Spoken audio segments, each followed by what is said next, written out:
Hi guys, and welcome back to my channel. Today we are going to revisit the love story of Shekinah and Mannequin Man, whose love is as genuine as Botox to the face.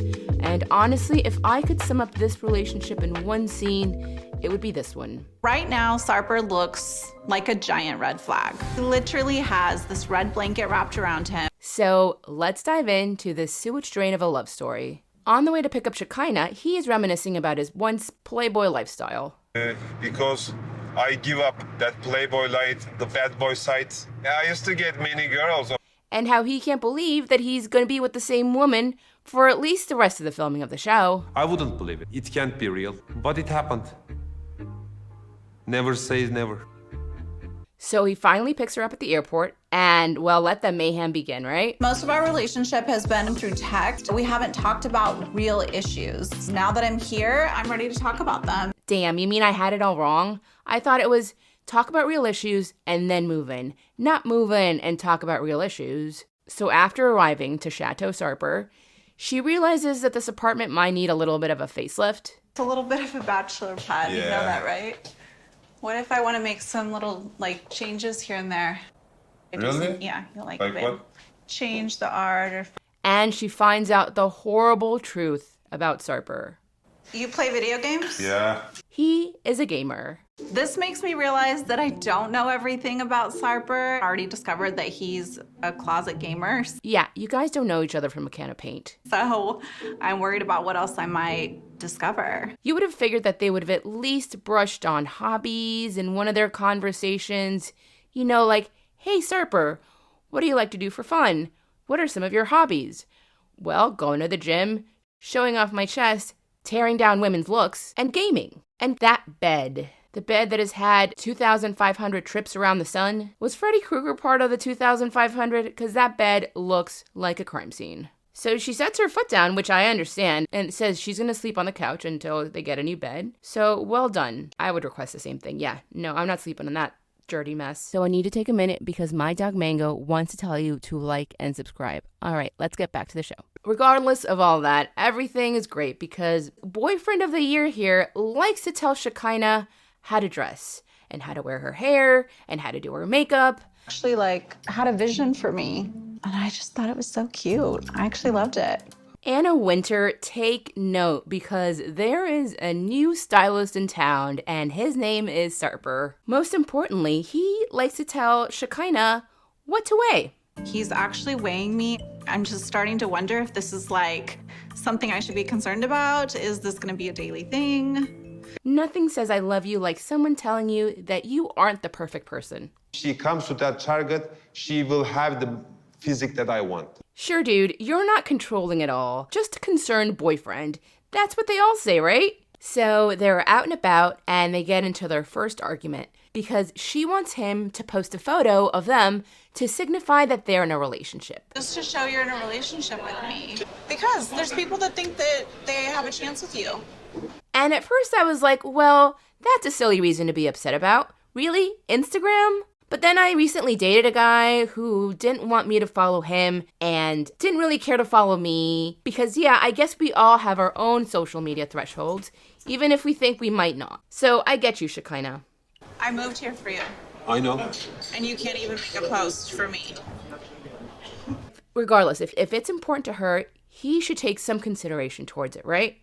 I did not think that Sarper was going to fight me this much about posting on social media. It makes him totally look like he's hiding something. So he finally posts an ambiguous photo of them. Check your stories. So you put a picture of us in your stories? Yeah. Which, well, I'll let Shekinah chime in. Stories are for moments. They're for short little moments in your life. Yes, Sarper, that's not enough.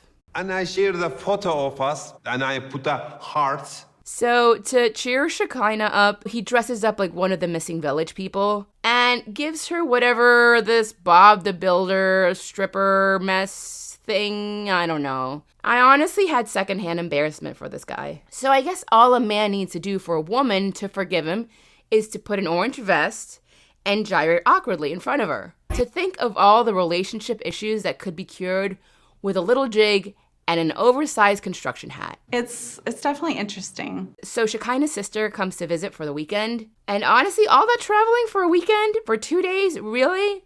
So before Sis gets there, Shekinah has to school Sarper on how to act in front of her sister. Rule number 1, give Shekinah lots of attention. You know, she likes to see me loved up, so make sure you give me lots of attention. Sarper says, of course I give you all the attention. I weigh you every day. Be in every day. I want your hair to be like this. I want you to be the most beautiful girl in the world. Rule number 2, don't tell Sis that he wants Shekinah to be the most beautiful girl in the world. Don't say that you want to change me. Don't say that you want to make me the most beautiful girl. Mm-hmm. That puzzled face. Sometimes I'm not thinking too much before I talk, you know. That may be true. Anyway, so Sister Shariah made it to their house as Sarper prepares some Turkish meatballs that she craps on. So, raw meat. Yeah, raw meat. But hey, it's not 90 Day Fiance without a scene of one of the Americans taking a dump on someone else's culture, right? So Shekinah should have made more rules because the dinner goes south real quick, thanks to Sarper's mouth. Now, I'm not sure if I can say these words on YouTube, so I'm just going to bleep them out and just say that one of them rhymes with rut and the other one rhymes with itch. These are things you don't casually say to anyone, really, especially the person that you love. She's texting, she acts like a slut. Saying that my sister acts a lot. I mean, So then the conversation goes to Sarper's DMs. If Shekinah wanted to see your social media and go into your DMs, I never let her. Which the girls want to go through. And he doesn't want them to because it's his private life. That's because You have it's my something to private. hide. It's my private. No, life. it's because If you I- have something to hide. Anyway, it turns into drama. And I don't know, what do you guys think? Comment below. Do you think that you have a right to see someone's DMs? Let me know, because I'm on the fence on that one. Oh, and then he says, the cherry on the cake. You're speaking too much, Shreya. All right. You are so cute, but you are speaking too much. And yeah, she sucks at picking men. So the next day, they all reunite, and he apologizes for being a moron. I feel guilty, Shreya, about yesterday, about being an ass. So he agrees to post on Instagram, which he never ends up posting. Regardless of the apology, Shariah is still concerned, which is understandable because he is an imbecile and she can't pick a good guy to save her life. So to cheer Shekinah up from all this mess, he takes her to buy a bed, finally, that has seen more visitors than the United Nations. So then Shekinah brings up the fact that he promised to post a photo and never did. So it's disappointing for me and also not a good impression for her. I forgot it, babe. And this is like the 10th time this has come up. So he finally gives up and posts. It's nice. He's clearly a man of his word. He's doing what he promised. Yeah, after you ask him 1,000 times. So she ends up meeting his family, and I guess they all loved the name Sarper because they all have similar names. So during this meeting, we find out a couple of things. For one, Sarper has a son, and I'm actually surprised that it's only 1 out of 2,500. That's pretty good. Anyways, it's a pretty messed up situation because he basically gave the girl his email, and then when the girl emailed him that she was pregnant, he basically deleted that email from what I understood. So that's my wish, just to find him, I mean, to meet him. Let me tell you, I think that TLC is going to find his offspring, and it's going to be a real Maury moment at the tell-all. We also find out that apparently he wants to have another child with Shekinah because he wants to pass down the name.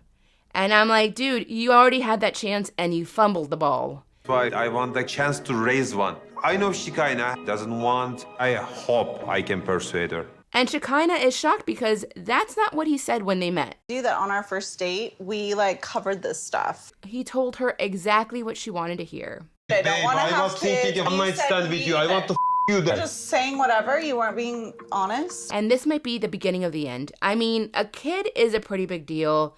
And if they're not on the same page, well, might as well book a flight back to LA. All right, guys, that's it for this week. And sorry for the delay. I was really sick this week. Please like, subscribe, all that jazz. I appreciate you guys, and I'll see you at the next one. Bye.